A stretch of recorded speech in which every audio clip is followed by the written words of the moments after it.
আজকে আমরা গুনার মধ্যে সবচেয়ে বেশি, বহুভাবেই আমাদের মধ্যে গুনাহ আছে, বাকি এই নজরের গুনাহ আমাদের সবচেয়ে বেশি।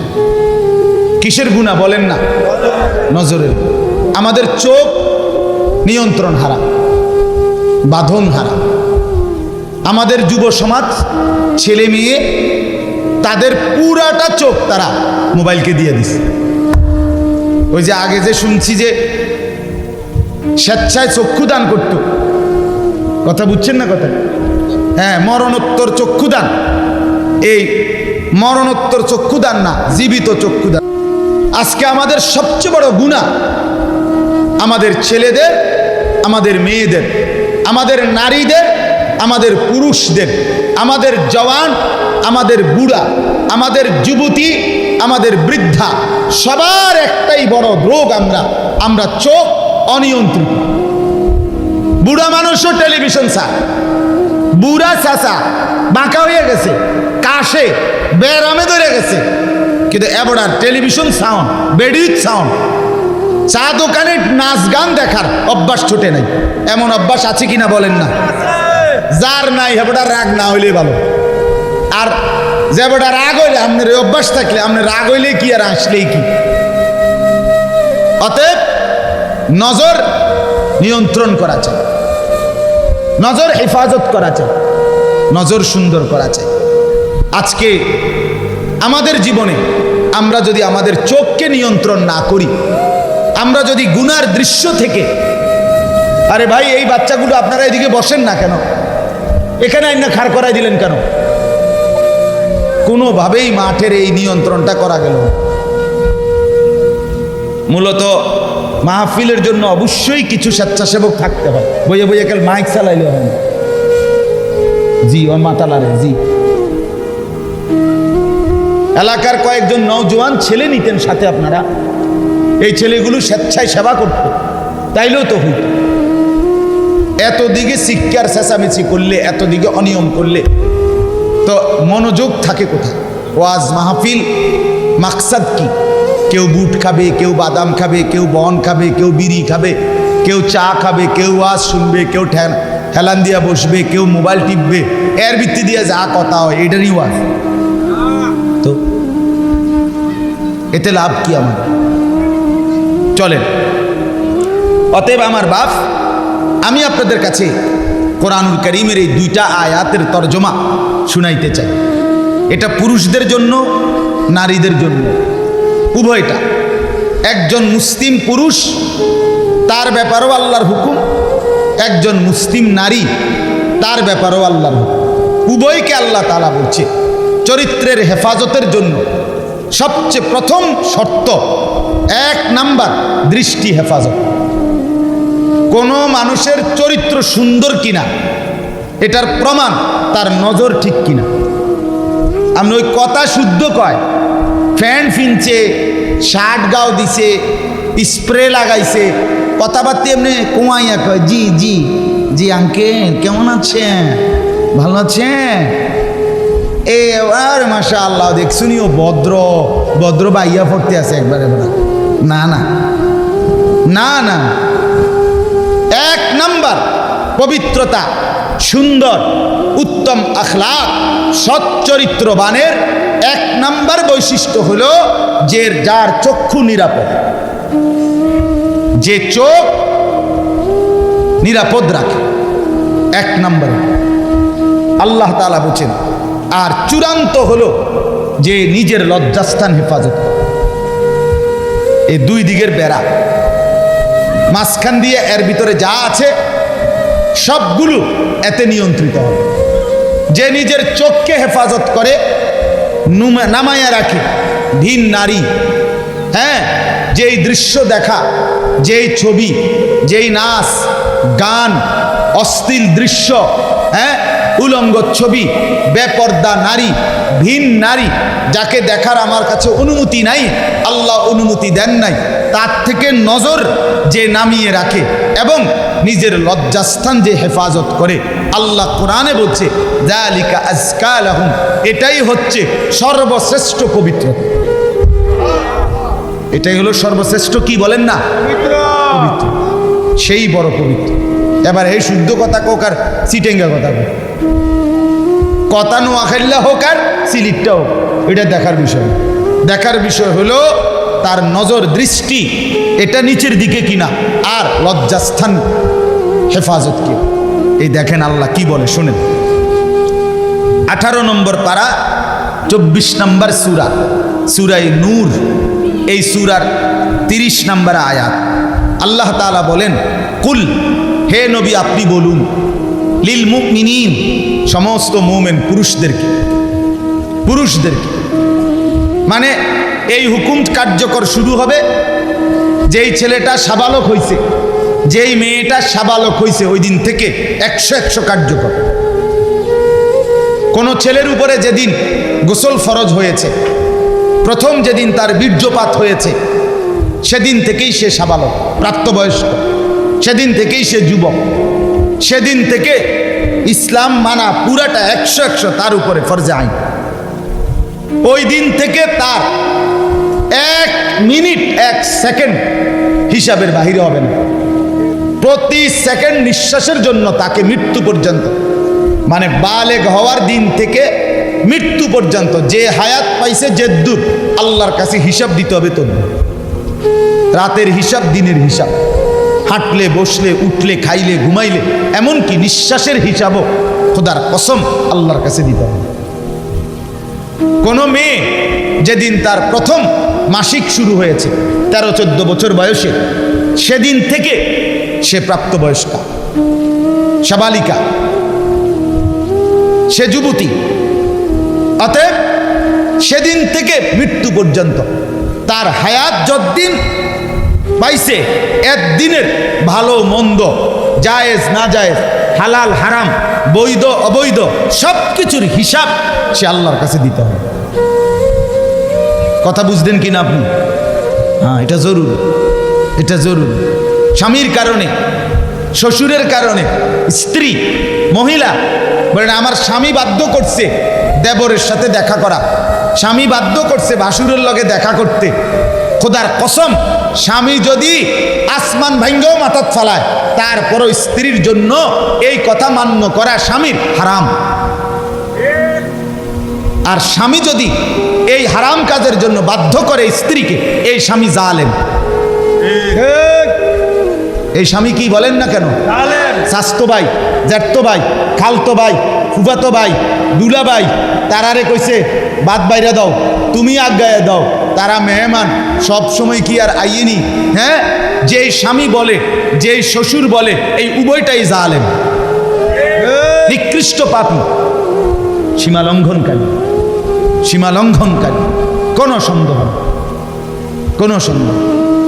আল্লাহকে, আল্লাহর হুকুমের বিরোধিতা করে মাখলুকের হুকুম মানা অনুমতি নাই, অনুমতি নাই। হযরত ইব্রাহিম আলাইহিস সালামের বাবা ওনাকে মূর্তি পূজা করতে বাধ্য করতে চাইছে, করছে না? কইছে না যে নরে তেজ্য পুত্র করে দেবো বেটা? কোরআনের আয়াত। ইব্রাহিম আলাইহিস সালাম বলছে আমনেরে আমি ছেড়ে দিলাম। কিসের জন্য? ঈমানের জন্য। কিসের জন্য বলেন না? ওয়া ইন জাহাদাকা আলা আন তুশরিকা বি মা লাইসা লাকা বিহি ইলমুন ফালা তুতি'হুমা ওয়া সাহিবহুমা ফিদ দুনিয়া মা'রুফা।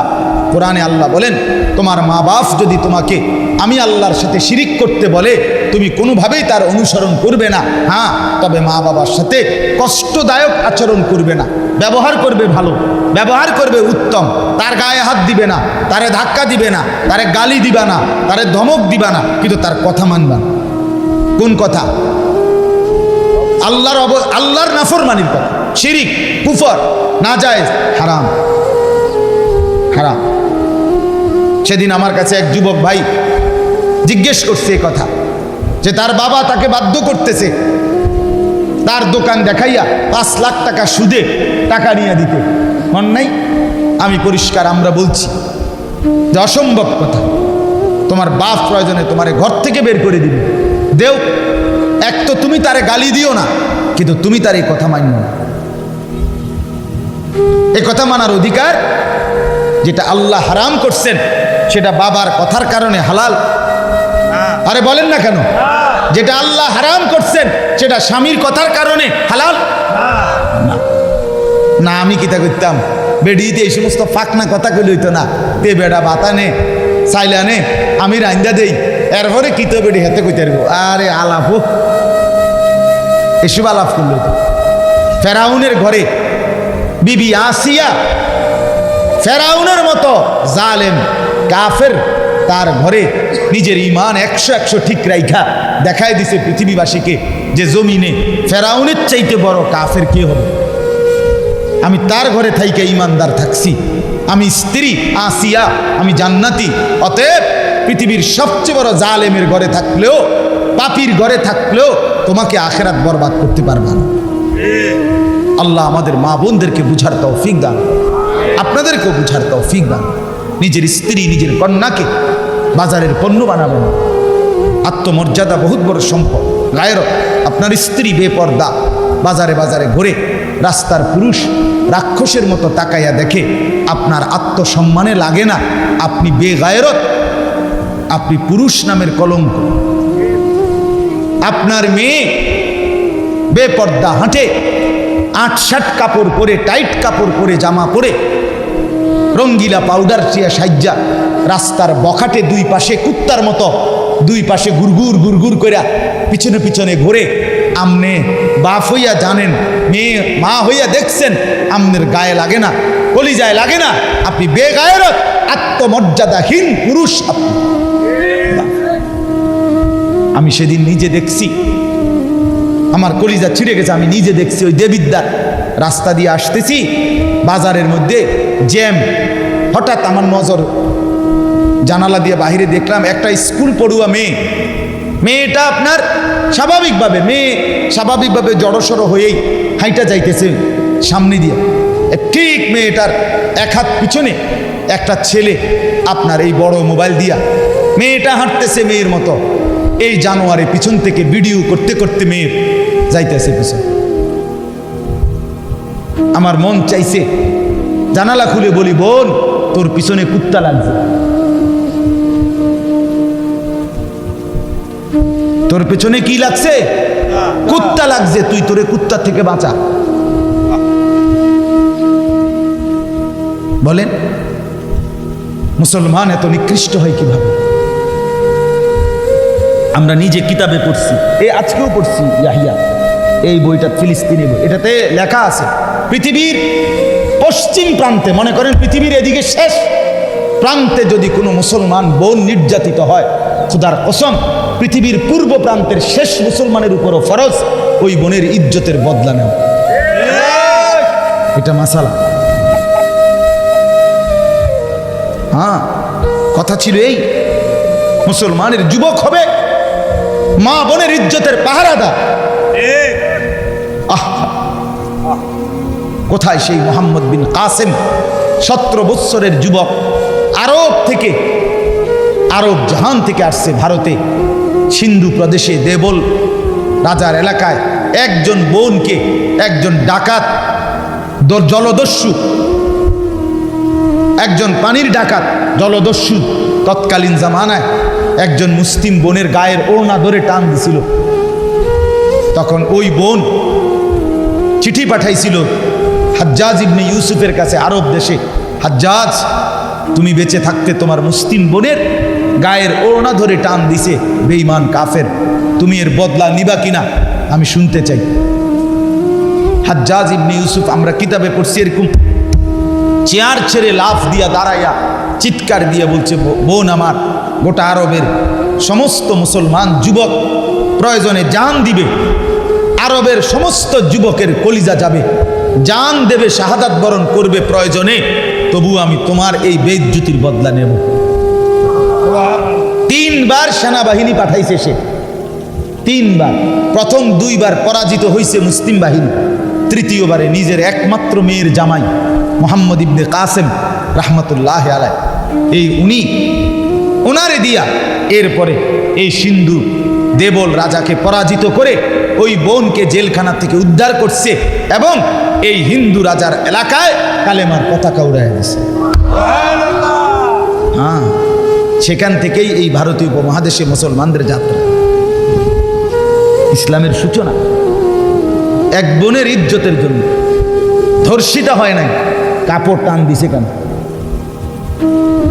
খলিফা মুতাসিম বিল্লাহ, এক ইহুদি খলিফা মুতাসিম বিল্লাহ, মুসলমানদের একজন খলিফার নাম উমাইয়া খলিফা।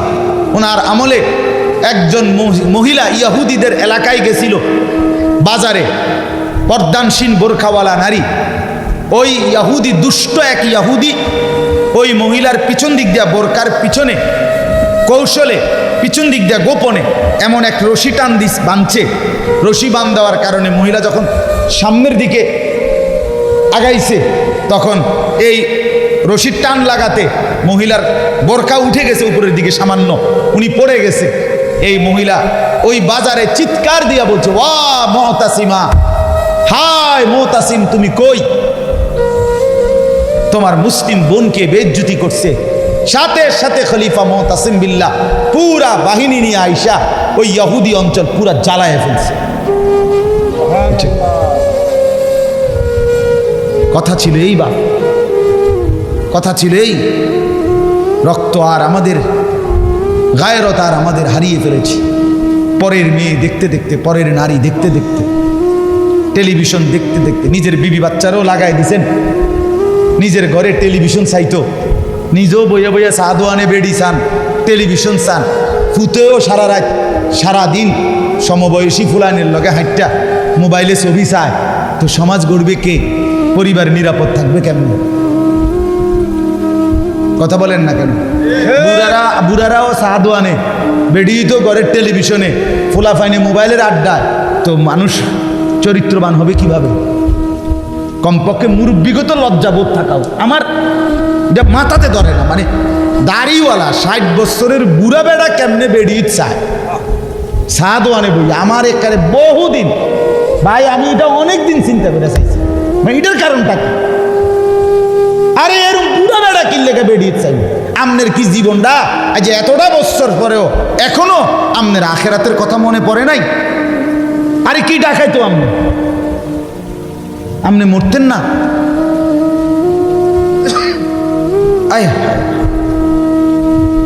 আল্লাহ, একটা সমাজের মধ্যে কিছু মানুষ তো থাকা উচিত। আরে বলেন না, 2, 4, 10, 50 জন মানুষ তো একটা সমাজে থাকা উচিত, যারা সবাইকে চরিত্রের কথা, আখলাকের কথা, নামাজের কথা, আল্লাহর কথা, পরকালের কথা বলবে। এটা কি উচিত না? কথা বলেন, উচিত না? কিছু মানুষ উচিত না। কই মানুষগুলো কই? বলেন না চাচা, ওই মানুষগুলো কই? চেয়ারম্যান ভাই বলেন, কই মানুষগুলো কই? আচ্ছা চেয়ারম্যান আপনি কোন ভাই? আমি তো এতক্ষণ খেয়াল করি নাই। আরিফ ভাই আমাদেরও খুব কলিজার টুকরা, মহব্বতের আমার। তো আপনি বলেন, একজন চেয়ারম্যানকে বলতে বলেন মাইক দিয়ে, এখন 1 সপ্তাহে 1 মাসে এই নারী ঘটিত কেলেঙ্কারির কি পরিমাণ বিচার তারা করতে হবে? আমি অসংখ্য চেয়ারম্যানের সাথে কথা বলছি, প্রায় বলে হুজুর সমাজটা খাইয়া লাইছেন। এই যে বলতেছে এটাই বেশি, চরিত্রহীনতার সয়লাভ। আহারে নারী, বেচারা স্বামী 16 বছর বিদেশ করছে, হায় রে কলজা ফাটা তার কষ্ট। কি পরিমাণ রোদ্রে টাকা রোজগার করছে, কয়টা টাকা। আমি তো সৌদি আরবে যে কয়বার আল্লাহ নেওয়ার তৌফিক দিছে, হজ উমরায় গেছি অন্য কোনো কারণে না, প্রতিবারেই দেখছি বাপ, আহারে প্রবাসীদের কষ্ট কাকে বলে। প্রখর রোদ, আজানটা শেষ হয়,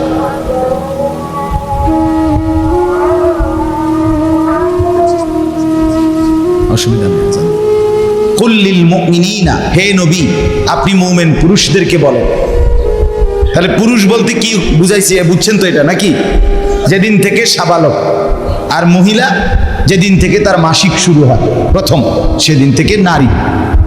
আল্লাহ বলেন, হে নবী প্রত্যেক পুরুষকে বলেন, ইয়াগুদ্দু মিন আবসারিহিম ওয়া ইয়াহফাজু ফুরুজাহুম, তারা যেন বাধ্যতামূলক 2টা কাজ করে।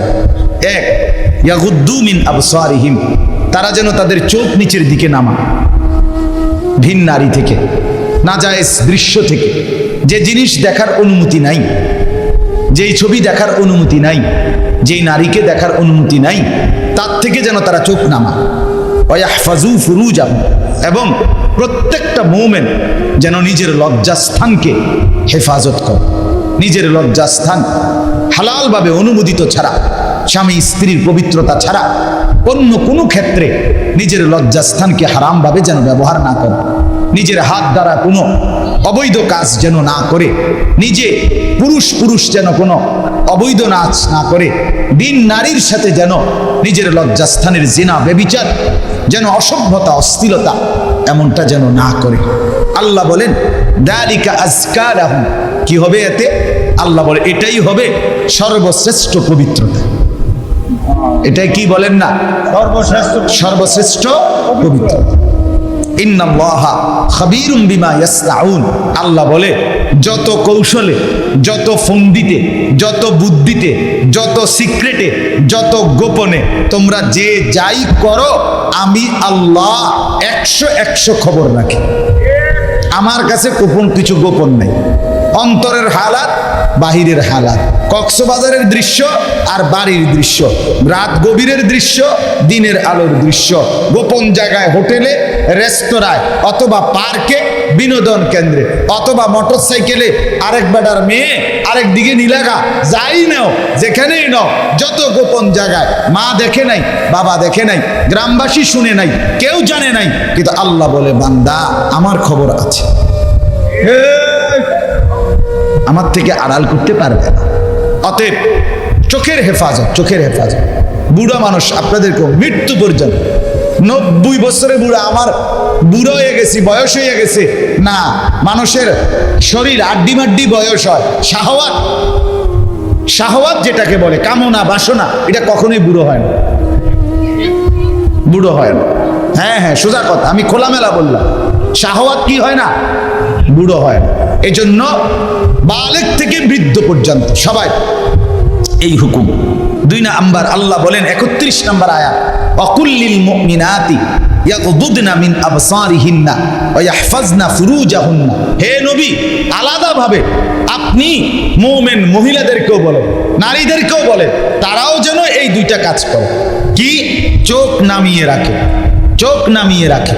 কোন নারী যেন রাস্তার পুরুষ, ভিন পুরুষ, যাদেরকে দেখার অনুমতি নাই, এই যে দেবর, এই যে ভাসুর, চাচাতো ভাই, মামাতো ভাই, ফুফাতো ভাই, খালাতো ভাই, দুলা ভাই, এরকম মানুষগুলো যাদেরকে দেখার অনুমতি নাই, রাস্তার পুরুষ যাদেরকে দেখার, চোখ ফেলার অনুমতি নাই, তাদের থেকে যেন চোখ নামিয়ে রাখে। ওয়া ইয়াহফাজনা ফুরুজাহুন্না, আল্লাহ বলে প্রত্যেক নারীকে বলেন, হে নবী, তারাও যেন তাদের লজ্জাস্থানের হেফাজত করে। এক নারীর সতীত্ব, তার ইজ্জত, তার সম্ভ্রম, এটাই তার জীবনের সবচেয়ে বড় সম্পদ। যে নারী সতীত্ব হারা, যে মেয়ে ইজ্জত হারা, তার জীবনে আর 2 পয়সার কোনো মূল্য নেই। জন্তু জানোয়ারের কোনো মূল্য থাকতে পারে, কিন্তু এই বেহায়া, বেশরম, লজ্জা হারা, ইজ্জত হারা, যেটা যদি কেউ ধর্ষিতা হয় নাই, কিন্তু পর পুরুষের সাথে অবৈধ সম্পর্ক করে, হারাম প্রেম করে, ভিন পুরুষের সাথে নিজের ইজ্জত নষ্ট করেছে, নিজের চরিত্র নষ্ট করেছে, খোদার কসম তার 2 পয়সার কোনো মূল্য এই সমাজে, দুনিয়াতে, আখেরাতে কোথাও নেই। সে ঘৃণিত, সে লাঞ্ছিতা নাম, এটার আর কোনো মূল্য নাই। এই জন্য বিবাহ বহির্ভূত প্রেম করার পরে, বিবাহ করার পর এই বিবাহ আর টিকে না। আমার কাছে বলি, হুজুর কি গভীর সম্পর্ক ছিল, এখন বিয়ে করলাম, 8 মাস না যাইতেই সংসারটা জাহান্নামের টুকরা হয়ে গেছে।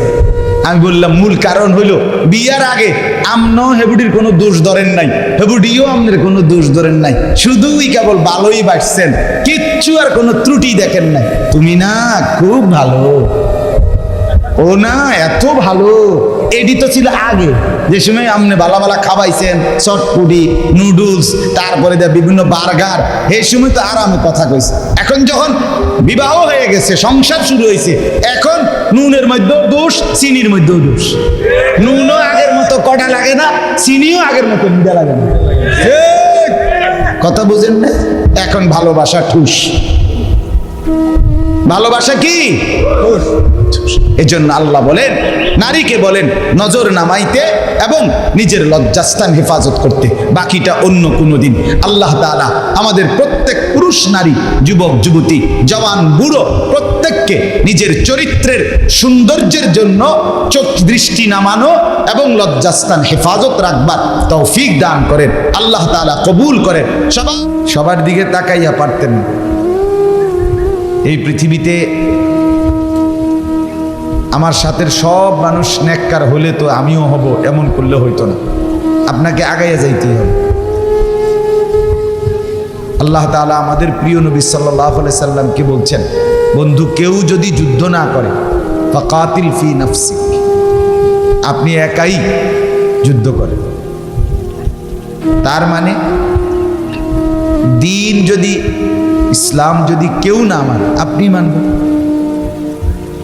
সমাজের এই অবস্থা, দশের এই অবস্থা, গ্যারামডাই এরূপ, এসব কথা বললে কোনো লাভ হবে না। এটা আপনার বলার দরকার কি? আপনি আমি প্রত্যেকের জিম্মাদার। আমি যদি বুঝি তো আমি পালন শুরু করি, আমি মানা শুরু করি। কোরআনুল কারীমের মধ্যে আছে, আল্লাহ তাআলা আমাদের নবী সাল্লাল্লাহু আলাইহি ওয়াসাল্লামকে, নবীজিকে বলছে, সূরা ইউসুফের মধ্যে আছে, ওমা আকসারুন নাসি ওয়ালাউ হারাসতা বিমুমিনিন। আল্লাহ তাআলা বলেন, হে নবী আপনি যদি খুব আশা করেন, শব্দটা বলছে লোভ, আপনি যদি প্রচন্ড আগ্রহ করেন, তবুও অধিকাংশ লোক ইমানদার হবে না। তাইলে খুদ রসুলের জামানায় নবীজির 23 বছরে সাহাবী অনুগত ইমানদার হইছে কম। তখনও নবীজি থাকতেই কাফের ছিল বেশি। বুঝলেন কিনা আমার কথা? কাফের ছিল কি বেশি না কম? তাইলে সেখানে আপনি এখন আইসা সবাই রে বাইজিদ বুস্তামি বানাই লেবেন, সবাই রে আব্দুল কাদের জিলানী বানাই লেবেন কেমন বলেন? তাহলে এই জন্য সবার জন্য চেষ্টা করা, নিজের ব্যাপারে কোনো ছাড় না দেওয়া। আমি আমার সাধ্যের ভিতরে আমার চতুর্পাশের আমার সবাইকে বলবো, ডাকবো আল্লাহর দিকে, কিন্তু আমার ব্যাপারে আমি কোনো ছাড় দেব না। এটা হওয়া উচিত মুমিনের। এজন্য কোরআনুল কারীমের মধ্যে আছে, শুধু ফোকে না, দেখছো না সারা গায়ে এনে এনে কুকুরাইতেছে। অপারেটর কোথায়? দোস্ত লাইট কমাও, এতে সারা গায়ের মধ্যে। একদম অন্ধকার করো না, হালকা দেখো কমানো যায় কিনা।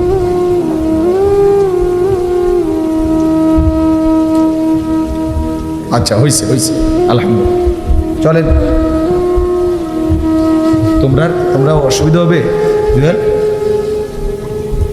তাহলে এটা বন্ধ করে দাও, এই দুইটা বন্ধ করে দাও, এই দুইটা বন্ধ করে এটা দাও। তো চলেন আপনারা শুনেন, তারা ঠিক করুন। তো বলতেছি, নবীজিকে আল্লাহ বলছে, ওমা আকসারুন নাসি ওয়ালাউ হারাসতা বিমুমিনিন। হে ভাই তোমরা বসো, এই ছেলেরা মোবাইল বন্ধ করো। সবাই সবাই হাতে ধরা যাদের মোবাইল, এমন একজনও এখানে মোবাইল ধরা যাবে না। এই ছেলে শুনো নাই কথা, সরো বেটা, যাও ভিতরে যাও। আবারও দাঁড়ায় রয়েছে, দেখেন।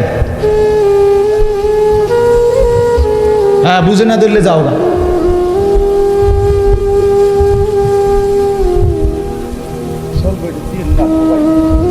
এজন্য না থাক দেও। এই হাতে ধরা এটা নামান, এটা নামান, নামান, এটা নামান। এমনি শুনে, এমনি শুনলে দোস্ত ফায়দা বেশি। ওরা তো লাগায় স্ট্যান্ড দিয়া, কিন্তু এই হাতে ধরে রাখলে এটা এরকম সামনে, কোনোভাবেই নিজের ভিতরে কলিজার ভিতরে কোনো কথা ঢোকে না। 100 বছরে তোমার কোনো পরিবর্তন হবে, 1000 বছর হবে। যে যেমন আছো এমনই পড়ে থাকবে। জীবন পরিবর্তনের জন্য হৃদয়ে ধাক্কা লাগতে হবে। জিন্দিগি বদলানো কঠিন। কাগজের পাতায় 4 কালার বানান যায়, কঠিন বিষয় না। এই যে এটা 4 কালার, এটা সহ, এটা বহুত, এটা এক ডিজাইন, এটার উপরে আরো 500 ডিজাইন করে দিতে পারবে। কাগজের পাতায় ডিজাইন করা, সাজানো, মোবাইলের স্ক্রিনে এটার ভিতরে ডিজাইন করা সহজ, কিন্তু জিন্দিগির পাতায় ইসলামকে সাজানো কঠিন।